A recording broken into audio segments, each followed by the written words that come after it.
Hello everyone, Assalamu alaikum. This is Hriday Blogs. Welcome to my YouTube channel.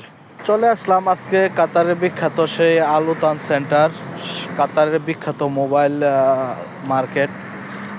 এটা হলো কাতারের সবচেয়ে বড় মোবাইল শপ। দেখেন আলুতান সেন্টার সুপরিচিত। তো চলে আসলাম আজকে ফ্রেন্ড সার্কেলদেরকে নিয়ে ঘুরতে। তো দেখেন অনেক বড় শপ, যারা আসছেন নাই তারা চলে আসবেন আলুতান সেন্টার, কাতার তরোয়াল গেটের অপোজিট পাশে। এখান থেকে নতুন ফোনও নিতে পারবেন এবং আপনার হাতে থাকা যে পুরানো ফোন সেটা এক্সচেঞ্জ করেও নিতে পারবেন। তো একবার চলে আসেন আলুতান সেন্টার, ঘুরে দেখেন, আশা করি অনেক ভালো লাগবে। আসসালামু আলাইকুম, সবাই ভালো থাকবেন।